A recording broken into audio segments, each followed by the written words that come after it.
and would also get into debates a lot with his professors about God's existence, and said that he hated that people quoted him, quoted the things that he said about science to try to prove that God didn't exist, because he was a person that believed in God. Some of the things that, if you take individual quotes, it's just like people that cherry pick out of the Bible, you cherry pick certain people's quotes, you can make them say whatever you want them to. I could cherry pick his theologies or his quotes, and I'm sure that I could come up with something that said that the world doesn't even exist, that we are not even real, nothing that we have is real. So Albert Einstein was a Christian, as far as unlike a lot of people think. He was a very, very devout Christian man. And then Bertrand Russell, I don't know who that is, and then Carl Sagan, I don't know anything about either. But their answer is, if you knew that was a trick question and that they are all in hell for not accepting Jesus, in accordance with the justice system set up by our loving Creator, you are correct. Question 7. Which of these crazy acts of superstition is actually effective? Now, there are crazy superstition things that they're asking which one is effective. Is crossing your fingers, kissing clover, which I didn't know that was something that was lucky, knocking on wood, sacrificing lamb, avoiding cracks, salt over the shoulder, tying shoes 7 times, and praying for somebody. Now, each one of these, there's never been a study on crossing your fingers. There's never been a study on kissing a clover. There's never been one on knocking wood, sacrificing lambs, avoiding cracks, salt over the shoulder, tying your shoes 7 times. But there has been one done on praying. As strange as it sounds, there's 2 different things that they found in the study that they did.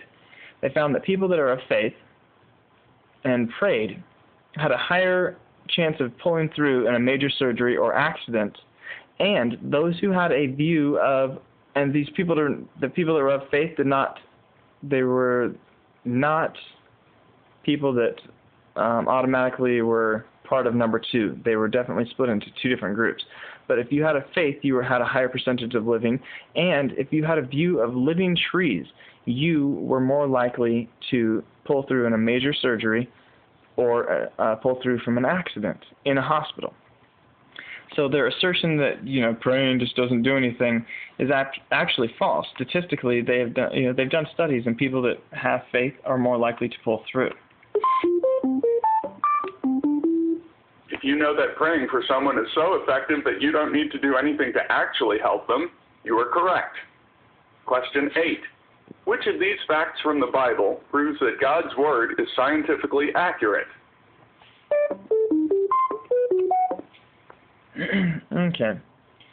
First of all, it says heaven stretches. Now, we know from the science community that the universe is expanding constantly at a not necessarily constant rate, but it's constantly expanding. So that is, very obvious. That's got to be one at least. Now let's go to Deuteronomy 14:7. Here's what it says it's at. Whoops, passed it here. Deuteronomy 14:7, which it states, Nevertheless, these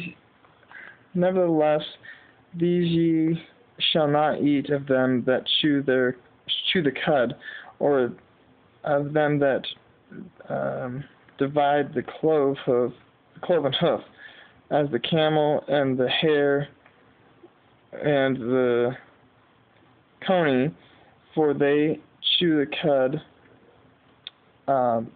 but divide not the hoof, therefore they are unclean unto you.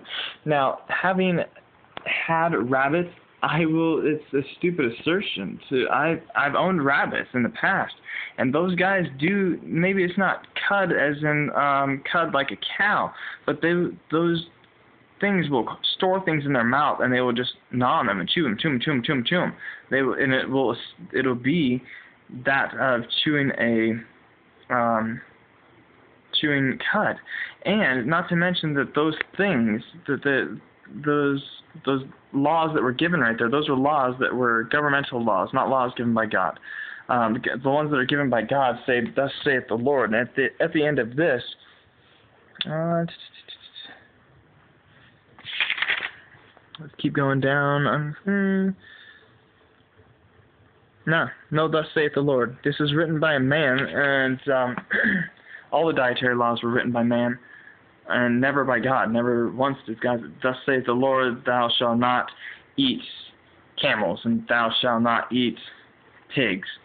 It says that I think there's one point where it says that, actually it says, like God says, like, "I give unto you these animals that you can use them," and that's all. There's no, like, don't use this or that. This is governmental laws. They felt better in doing this, and there's probably a good reason. I don't know, the camels got them from place to place.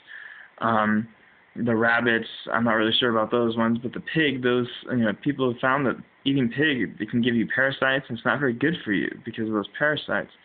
But anyways, on to the next one.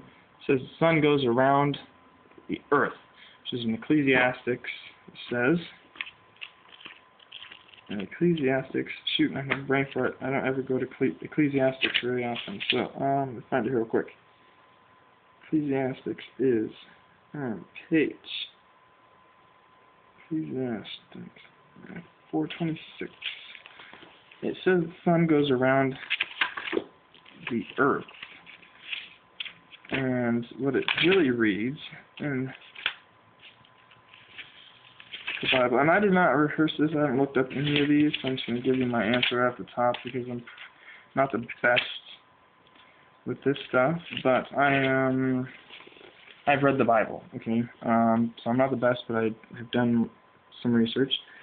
As the sun also riseth, and the sun goeth down, and hath its place where it arose.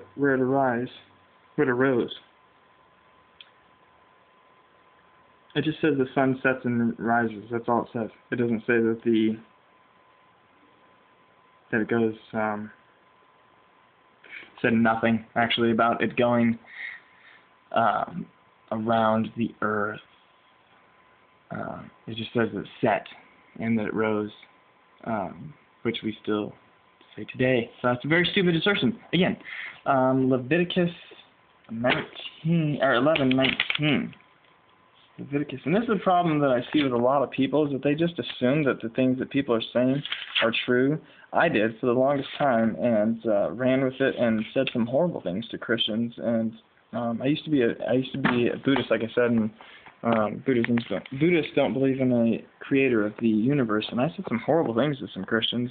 And nobody, I don't want to sound arrogant, but most of the people, like 99% of the people I ran into, weren't as learned, I guess, if you will, as I was, or didn't want to start confrontation. And so they just kind of let me think whatever I wanted to think. But bats are birds, it says. And the stork and the heron after her kind, and the lapwing and the bat. It's talking about bringing forth after their own kind, and it says that the bats will bring forth after their own kind, and the lapwing will bring forth after their own kind, and the stork will bring forth after its own kind. It is not labeled as a bird. It's just, and if anything, it's labeled as something that flies, and holy crap, it does fly. The earth sits on pillars. That's just a stupid one. It's in Samuel, and the thing that it's saying that the earth sits on pillars, it's not. It's a metaphorical thing. It's saying that the earth is being held together by God. That's all it is.